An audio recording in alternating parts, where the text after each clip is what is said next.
नमस्कार साथियों, स्वागत है आपका आपकी अपनी एकेडमी द लॉ एकेडमी में। मैं ऋषभ गुप्ता उपस्थित हूँ आपके साथ आज के सेशन में। जो हम लोग सीरीज चला रहे हैं क्वेश्चन पेपर सॉल्व करने की, तो उसमें जो हम लोगों की आज थर्ड सेशन है, जिसमें हम लोग फैमिली लॉ सेकेंड यानी मुस्लिम लॉ को क्वेश्चन पेपर को सॉल्व करेंगे। ठीक है, इसमें हमारे पास जो क्वेश्चन पेपर है वो क्वेश्चन बुकलेट सीरीज़ ए का है। ठीक है, तो आपके पास जो भी हो, क्योंकि इसमें क्वेश्चन ABCD में आपका हो सकता है जो क्वेश्चन हमारे इसमें 1 में हो वो आपका 5 में हो, इस टाइप से क्वेश्चन वो सेम रहेंगे, खाली क्वेश्चन नंबर आपका चेंज रहेगा, तो उसमें आप अपना हिसाब से मैच कर लीजिए। तो हम लोग चलिए बिना देरी किए सेशन की शुरुआत करते हैं और क्वेश्चन पेपर को सॉल्व करते हैं। ठीक है, चलिए। इसमें सबसे पहला क्वेश्चन आता है मुस्लिम विधि है।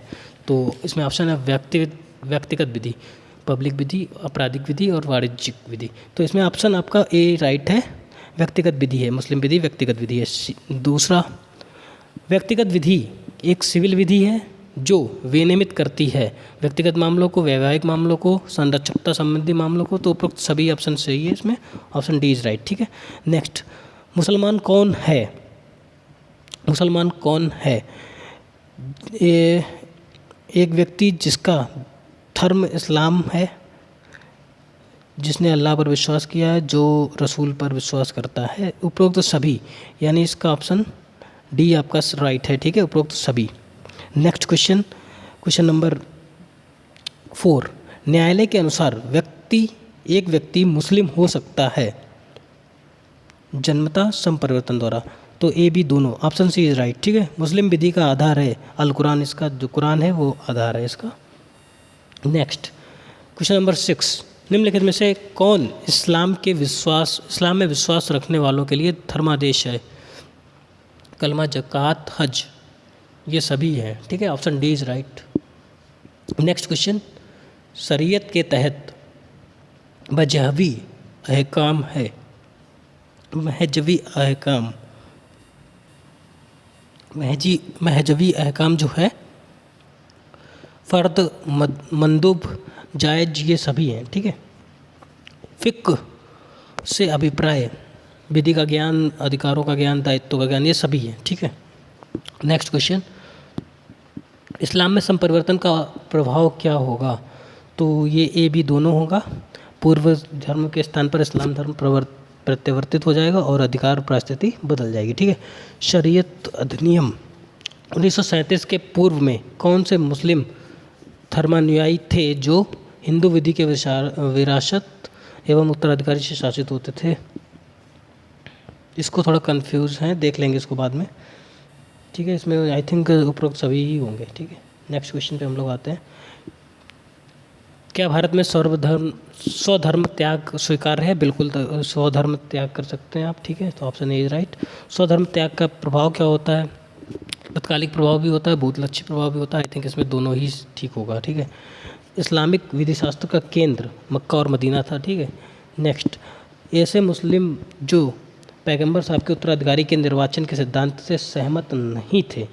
ये शिया और सुन्नी दोनों ही सहमत नहीं थे। शिया मानते थे कि जो पैगंबर साहब के जो वंशज, जो उनके जो मतलब लड़के बच्चे हैं, वही उन्हीं को उत्तराधिकार मिलना चाहिए, और सुन्नी का मानना था जो व्यक्ति योग्य है उसको जो है उत्तराधिकारी बनाना चाहिए पैगंबर साहब का। ठीक है, तो दोनों ही ऑप्शन इसका सी इज राइट। ठीक है, नेक्स्ट क्वेश्चन नंबर 15, ऐसे मुस्लिम जो पैगंबर साहब के उत्तराधिकारी के निर्वाचन के सिद्धांत से सहमत नहीं थे, वो दोनों ही थे। ठीक है, अच्छा, नेक्स्ट क्वेश्चन नंबर 15, निम्नलिखित में से कौन से देश मुस्लिम विधि से संहिताकरण के पक्ष में हैं? ट्यूनीशिया, तुर्की, मिस्र, उपरोक्त सभी। तो ऑप्शन डी ही होगा, क्योंकि ये सारे मुस्लिम देश हैं। नेक्स्ट क्वेश्चन नंबर 16, शिया समुदाय के प्रथम इमाम का नाम क्या है? अली। ठीक है, इसके बाद नेक्स्ट, खलीफा पद का समापन हो गया 1924 ईस्वी में। ठीक है, नेक्स्ट, फतवा क्या है? इस्लामिक विचारों के मत। आई थिंक इसमें ऑप्शन यही सही है, ए इज़ राइट। ठीक है, नेक्स्ट क्वेश्चन, मुस्लिम विधि के स्रोतों को वर्गीकृत किया जा सकता है, प्रधान स्रोत और गौड़ स्रोत दोनों में किया जा सकता है। ठीक है, सुन्नी विधि की विचारधारा, सुन्नी में ये तीनों आती हैं, हनफी, मलकी और हनवरी। ठीक है, उपरोक्त सभी ऑप्शन डी सही है। 21 नंबर क्वेश्चन, निम्नलिखित में से कौन मुस्लिम विधि के प्राथमिक स्रोत हैं? सुन्नत, इजमा, कियास, ये सभी हैं। ठीक है, नेक्स्ट, कुरान से आप क्या समझते हैं? एक दैवी संदेश भी है और मुस्लिम विधि और प्राथमिक स्रोत भी है, तो ठीक है, option C is right, A B और दोनों। कुरान की विशिष्टताओं को वर्गीकृत किया जा सकता है आध्यात्मिक, धार्मत्व और धार्मिक क्रिया द्वारा। ठीक है, उपरोक्त सभी ही है। मुस्लिम विधि में परंपराएं कितने प्रकार की हैं? तो सुन्नत और हदीस, ये भी दोनों हैं। ठीक है, इज्मा का अर्थ है विचारों का मकतब। ठीक है, option A is right. Next question पे हम लोग आते हैं। क्वेश्चन नंबर 26, निम्नलिखित में से कौन से मामले में एक मुस्लिम परंपरागत विधि से शासित होता है? वक्फ के अलावा अन्य धर्मदाय। तो ऑप्शन बी राइट है इसका। शिया मुस्लिम के अनुसार मुस्लिम विधि के स्रोत ये तीनों हैं। ठीक है, उपरोक्त सभी। मुस्लिम संप्रदाय का वर्गीकरण सुन्नी, शिया, मुतज़िला, ये तीनों हैं। ठीक है, उपरोक्त सभी। निम्नलिखित में से कौन शिया संप्रदाय की विचार पद्धति है? जैदी विचार पद्धति। शिया में जैदी है। ठीक है, मुतज़िला को कहा जाता है, इसको जहाँ तक हिदाया विचारधारा कहा जाता है, आई थिंक इसको करेक्ट कर लेंगे बाद में। नेक्स्ट क्वेश्चन नंबर 31, पुराने समय में मुस्लिमों को मक्का से मदीना जाने का अजरावन हिजरा कहलाता है। Option A is right. मुस्लिम विधि के अनुसार विवाह एक धार्मिक कर्तव्य है, साथ ही साथ एक संविदा भी, क्योंकि एक पक्षकार प्रस्ताव रखता है, दूसरा स्वीकार करता है, मेहर मिलती है। तो ठीक है, उपरोक्त सभी ही इसका राइट आंसर है। नेक्स्ट क्वेश्चन, निम्नलिखित में से कौन एक वैध मुस्लिम विवाह की आवश्यक शर्त है? तो इसमें आपका सचित्र, ठीक है, ये सारे ही है। उपरोक्त सभी ऑप्शन इज राइट। यदि एक मुस्लिम पति 5वीं शादी कर ले तो वह शादी होगी अनियमित होगी। ठीक है, आई थिंक इसमें अनियमित ही होगी, 34 का आपका सी ऑप्शन सही है। यदि एक मुस्लिम महिला प्रथम विवाह में जीवन निर्वाह करते समय दूसरे विवाह की संविदा करती है तो वह दंडित की जा सकेगी, आईपीसी की धारा 494। ठीक है, option E is right. Next question 36, एक मुस्लिम महिला दूसरी शादी तब कर सकती है जब उसकी शादी निम्न आधारों पर समाप्त हो चुकी है। तो तलाकशुदा, उसके पति की मृत्यु, दोनों ही आधार है। Option C is right. शिया विधि के अनुसार एक मुस्लिम पुरुष का इतर मुस्लिम महिला से विवाह अनियमित है। ठीक है, मुस्लिम विधि के अनुसार विवाह को निम्नलिखित में वर्गों में बांटा गया है, शाही, वालिद, फासिद, ये तीनों हैं। ठीक है, उपरोक्त सभी। मुस्लिम विधि में गवाह के बिना किया गया विवाह अनियमित होता है। ठीक है, एक मुस्लिम वैध विवाह का प्रभाव होता है ए और बी दोनों। ठीक है, गुजारे भत्ते का हकदार हो जाती है पत्नी, और पति पत्नी दोनों विरासत के अधिकार प्राप्त कर लेते हैं। ठीक है, नेक्स्ट, मुता विवाह का विधिक प्रभाव क्या होता है? तो बच्चे वैध होते हैं, संपत्ति में विरासत बच्चों को मिल जाती है, मेहर की हकदार हो जाती है। उपरोक्त सभी ही ऑप्शन इसका राइट है। मेहर क्या है? नेक्स्ट क्वेश्चन ऑफ मेहर क्या है? ये भी दोनों ही ऑप्शन इसका राइट है। ठीक है, मेहर का उद्देश्य मेहर पति के तलाक देने की अनियंत्रित शक्ति को अप्रत्यक्ष रूप से रोकना। ठीक है, नेक्स्ट 44, अगले वर्ष की फसल, इसका ऑप्शन राइट है, विषय वस्तु नहीं हो सकती, आई थिंक इसका यही होगा। नेक्स्ट, ऐसा मेहर जो विवाह के समय निश्चित नहीं किया गया है, मेहर मुस्लिम उचित मेहर, परंपरागत मेहर, ऊपर सभी ही ऑप्शन इसका राइट है 45 का। ठीक है, नेक्स्ट क्वेश्चन पे हम लोग आते हैं। क्वेश्चन नंबर 46, जिसमें कहता है निश्चित मेहर हो सकता है, मुअज्जल दोनों ही हो सकते हैं। Option C is right. 47, Muslim law के में क्या एक पति मेहर की जगह मौखिक उपहार दे सकता है? मौखिक उपहार आई थिंक इसमें नहीं दे सकता है, इसको करेक्ट कर लेंगे अपन। नेक्स्ट 48, एक पत्नी एक का मेहर अधिकार निम्नलिखित में से किन अवस्थाओं में समाप्त हो जाता है? यदि पत्नी ने इस्लाम त्याग दिया हो तो समाप्त हो जाता है। ठीक है, नेक्स्ट, मुस्लिम महिला का मेहर का अधिकार अंतर्निहित विधिक दोनों ही है। ठीक है, मुस्लिम स्त्री का धारणाधिकार के तत्व संपत्ति से हुई आय के मेहर से भुगतान, ठीक है, आय से मेहर का भुगतान, ठीक है, यही इसमें शायद राइट है, ऑप्शन बी। नेक्स्ट 51, मुस्लिम विधि के अनुसार विवाह विच्छेद तलाक का अर्थ है पति द्वारा सभी प्रकार से अलग होना और इसमें सम्मिलित है परित्याग, खुला, मुबारक, तो ये सभी सम्मिलित हैं, ठीक है। नेक्स्ट क्वेश्चन नंबर 52, पवित्र कुरान के अनुसार विवाह विच्छेद तलाक को केवल आवश्यक बुराई के तौर पर स्वीकार करना चाहिए। आई थिंक इसमें यही ठीक है। पैगंबर साहब के अनुसार तलाक का उद्देश्य शोषण से बचाना, बराबरी का दर्जा और नैतिक सामाजिक सुरक्षा, उपरोक्त सभी ही होगा। नेक्स्ट है तलाक है, ये एक उर्दू शब्द है, ठीक है। नेक्स्ट तलाक का अर्थ मुक्त करना, परित्याग, निकाह, समापन, उपरोक्त सभी ऑप्शन इसका राइट है। नेक्स्ट क्वेश्चन नंबर 50, इसमें हम लोग वो देखते हैं 56 में, सामान्यतः शौहर अपनी बीवी को तलाक के माध्यम से नामंजूर करता है, ये किंतु इसका तरीका इला है, ठीक है। नेक्स्ट क्वेश्चन, क्या मुस्लिम विवाह विच्छेद ईश्वरीकृत का द्वारा संभव है? इसको थोड़ा करेक्ट कर लेंगे, नहीं या हाँ, दोनों हो सकता है, ठीक है। नेक्स्ट क्वेश्चन, पक्षकारों के कार्य द्वारा मुस्लिम विवाह विच्छेद होते हैं, तो इसमें आई थिंक उपरोक्त सभी ही होगा। नेक्स्ट क्वेश्चन, एक वैध तलाक के लिए आवश्यक तत्व क्षमता, स्वतंत्र सहमति, स्पष्ट शब्द, ये सभी होने चाहिए। नेक्स्ट क्वेश्चन, अवयस्क अथवा पागल पति द्वारा दिया गया तलाक शून्य और अप्रभावी दोनों ही होता है, ठीक है। नेक्स्ट क्वेश्चन नंबर 61, शिया कानून के अनुसार स्वैच्छिक नशा के तहत दिया गया तलाक, बी और सी सत्य हैं, अप्रभावी और शून्य होगा, ठीक है। नेक्स्ट क्वेश्चन 62, सुन्नी कानून के अनुसार तलाक हो सकता है, लिखित और मौखिक दोनों हो सकता है, ठीक है। नेक्स्ट क्वेश्चन, पत्नी की अनुपस्थिति में की गई तलाक की घोषणा, उपरोक्त सभी, विधि सम्मत, प्रभावी, वैध, उपरोक्त सभी ही ऑप्शन ठीक है इसका, डी। नेक्स्ट, निम्नलिखित में से अप्रतिसहरणीय तलाक है, तो इसमें आई थिंक तलाक हसन ही होगा, ठीक है, सी ऑप्शन इज राइट।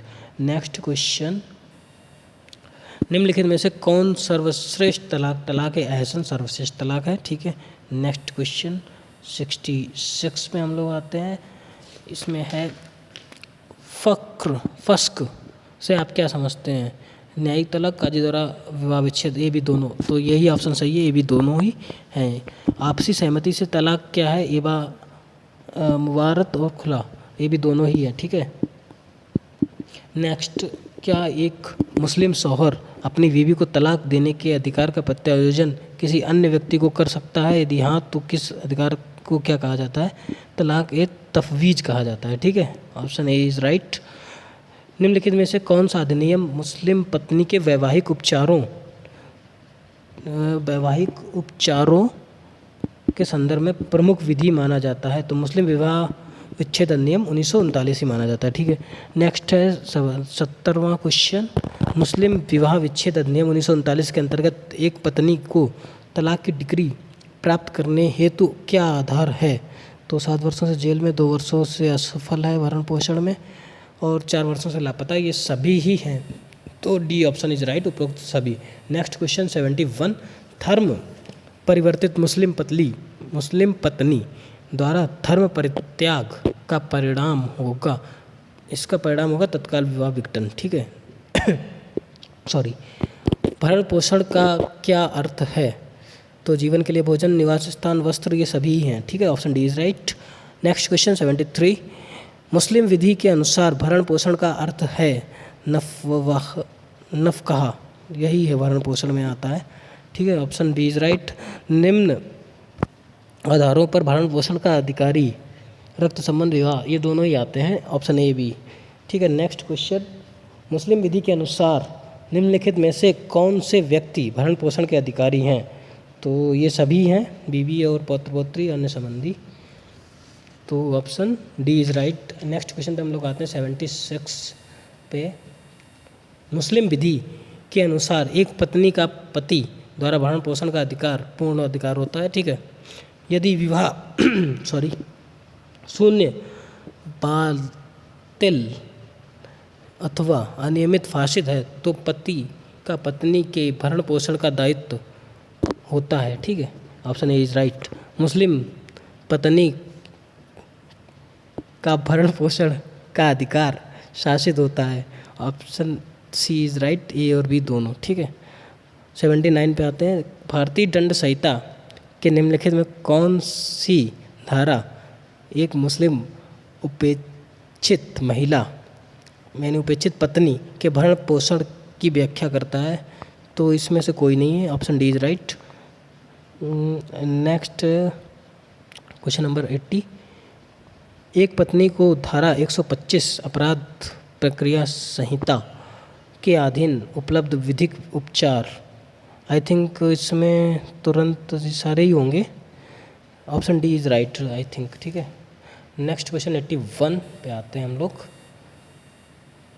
एक पत्नी भरण पोषण के अधिकार के लिए अपराध प्रक्रिया संहिता के अधीन कहाँ दावा करेगी? तो इसमें जिला मजिस्ट्रेट में ही दावा करना चाहिए आई थिंक।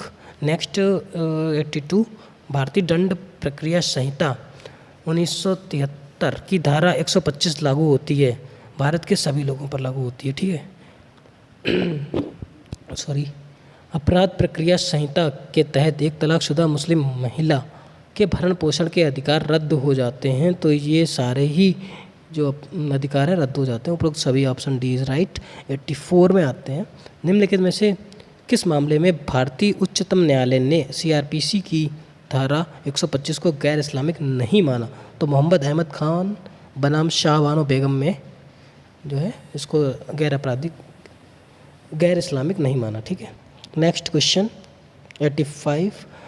निम्नलिखित में से किस मामले में उच्चतम न्यायालय ने मुस्लिम महिला अधिनियम 1986 की वैधता को बरकरार रखा? तो नूर शबा खातून बनाम मोहम्मद कासिम, आई थिंक यही है, ठीक है। A is right I think. Next question number 86। क्या एक मुस्लिम पति का पिता अपनी वधू के भरण पोषण के लिए बाध्य है? तो बाध्य नहीं है। Option B is right I think. पितृत्व क्या है? अभिभावक एवं संतान के बीच विधिक संबंध। Option A is right. प्राकृतिक अभिभावक कौन है? माता पिता है। Option A is right. धर्मता से आप क्या समझते हैं? बच्चे एवं पिता के बीच विधिक संबंध। Option A is right. जनकता की अवसरता निर्भर करती है विवाह के अस्तित्व पर। Option A is right. अवसरता के संबंध में उपधारणा संबंधित इस्लामिक विधि भारत में लागू है? आई थिंक भारत में लागू है, तो ऑप्शन ए इज राइट। अवसरता के संदर्भ में वर्तमान भारतीय विधि जानी जाती है भारतीय साक्ष्य अधिनियम की धारा 112। Option A is right. अवसरता के संदर्भ में किस मामले में न्यायालय ने सिद्धांत प्रतिपादित किया है? तो इसको देख लेंगे, आपको अगर पता हो तो इसका आंसर आप कमेंट बॉक्स में ज़रूर दें। इसको अपन बाद में देख के डिस्कस कर लेंगे, ठीक है। नेक्स्ट क्वेश्चन पे आते हैं 94। मुस्लिम विधि के अनुसार एक वैध विवाह के आवश्यक तत्व हैं घोषणा, स्वीकृति, कब्जे का परिधान, तो सभी हैं, उपरोक्त सभी।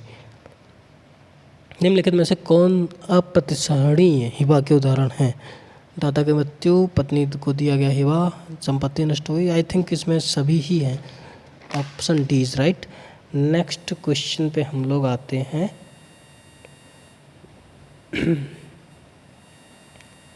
Question number 96। वसीयत कौन बना सकता है? तो मुस्लिम स्वस्थचित्त वयस्कता प्राप्त व्यक्ति सभी बना सकते हैं। Option D is right. हक़ के आवश्यक तत्व क्रेता के अस्थायी संपत्ति पर प्रत्यावर्तन का अधिकार। Option B is right I think. 98। हक़ के अधिकार का आधार साम्य न्याय, प्रारंभिक विधियाँ, उपरोक्त में से कोई नहीं होगा आई थिंक इसमें। नेक्स्ट 99। इस्लामिक विरासत प्रणाली के अनुसार स्त्रियाँ विरासत हकदार हैं, पति पत्नी एक दूसरे विधिगत उत्तराधिकारी। आई थिंक इसमें सभी ऑप्शन डी ही राइट है। विरासत के अधिकार को बहिष्करण के क्या नियम हैं? बहिष्करण के मानव जाति धर्मजता भिन्न धर्म ये सभी हैं, ठीक है, उपरोक्त सभी ऑप्शन डी इज इसमें राइट है। तो उम्मीद है आपको सभी क्वेश्चनों के आंसर्स मिल गए होंगे। तो चैनल को अगर अभी तक सब्सक्राइब नहीं किया है तो सब्सक्राइब ज़रूर कर लें। मिलते हैं नेक्स्ट सेशन में, जो हम लोग डिस्कस करेंगे इंटरनेशनल लॉ के बारे में, ठीक है। ओके।